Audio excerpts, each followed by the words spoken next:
Honorable Speaker say, siltation of waterways, siltation of waterways has been and is a major concern for our ministry. Mr. Speaker say, I've mentioned it a number of times that a large number of our waterways over the last 2-3 decades have been filled with silt because of what's happening in catchment.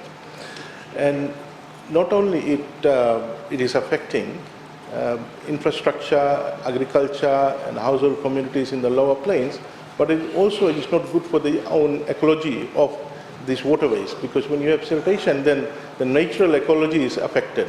The vegetation, the species that's in the waterways. So it is a major concern.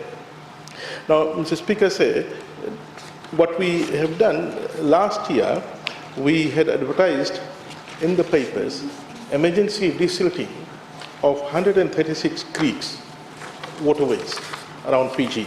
On the 13th of November 2019, we had put out a full-page ad in the paper exactly identifying where this waterways is, or where these waterways are, what is the, we have done scoping of all these 136 waterways, the volume of silt that needs to be extracted, because when we do an EIA, the EIA is not based on the number of years.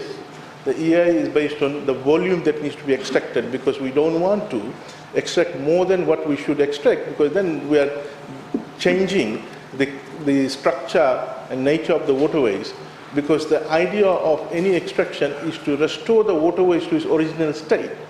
So that is, therefore, we need to be very careful when we allow any extraction from any waterways. So we did a detailed scoping of the waterways. This 136 waterways, Mr. Speaker said, detailed scope by the Waterways Department. That then information went to the Department of Environment, the regulator, saying, this is what we want to do. This is our environmental management plan. Go and examine it and tell us, whether we can do that.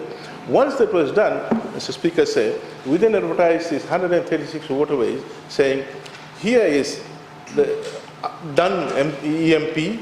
We have done it for you. Who wants to come and extract it, and take the material, so that we can then protect our infrastructure, secure our infrastructure, the roads that are around these waterways, the agriculture activity that is taking place, the villages around these waterways, the settlements around these waterways. Mr. Speaker said, I am quite pleased to say that we have received 40 expressions of interest from companies in the various divisions, 44 in the Central Division, 41 in the Western Division, and 51 in the Northern Division. For Central Division, we have got confirmed expression of interest from these creeks. Waimbula Creek in Tailevu, we are now ready to roll out the desilting of that. 10 kilometers of Waimbula Creek we have to desilt. This is the level of siltation that is taking place in that waterways.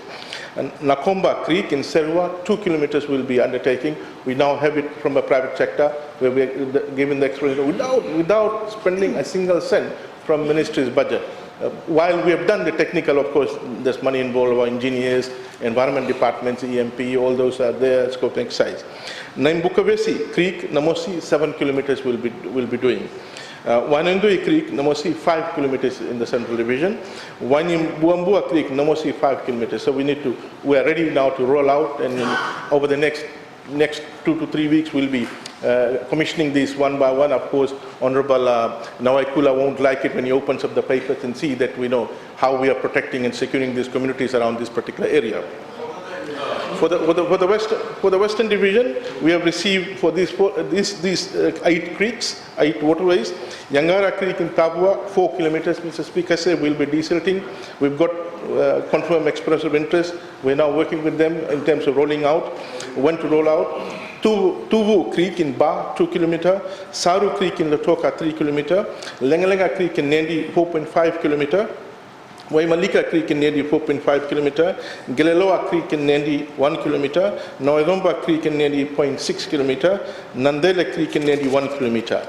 For the northern division, Mr. Speaker said, we've received express of interest from 6 different companies to desilt Madhwata Creek, Madhwata 22 creeks. We've got express of interest in Madhwata area 22 creeks, and Dakon River 13 waterways, 13 creeks.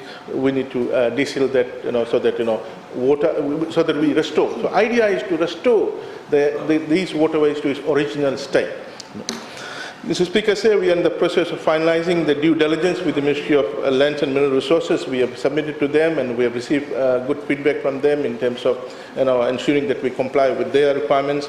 Mr. Speaker, apart from the emergency desilting of the creeks, we have also commissioned environmental impact studies for dredging of Penang River and Deumba River mouth as well. That is on our desk now. We want to clear up the river mouths of these 2 rivers. We have done upstream. We have done upstream in Rekireki, the Nokawandra Creek. We have done upstream very successfully up till the bridge, half kilometer, and from the bridge down in Rekireki, 3 kilometer we did. And then from the bridge, half kilometer, we have done another 2 kilometers upstream. But we were not able to open up the river mouth because at that particular point in time, our EIA had expired. So we are now wanting to do that. The Speaker said that dredging above rivers will see the removal of approximately 180,000 cubic meters of silt from Penang River and Deumba River, all aimed at restoring the conveyance capacity of these rivers. Mr. Speaker, when we're talking about desilting and dredging of rivers, one thing that we often forget is where are these materials coming from? This is coming from upstream in the catchment from the actual arable good land. So basically, we now, within the ministry, we are talking about how do we ensure that we minimize this amount of good quality, fertile topsoil coming from the arable land into our waterway. Often we have forgotten that particular aspect in terms of really dealing with the problem where it arises. The root cause of the problem is what's happening in the catchment area, because if we fix the cultivation practices, the logging practices in the catchment, then we will be able to minimize what's coming down in the waterways and really dealing with. So desilting and dredging is a temporary solution. The real long-term solution is to define the conduct of people or machines, operators up in the catchment and agriculture field. Thank you, Mr. Speaker, sir.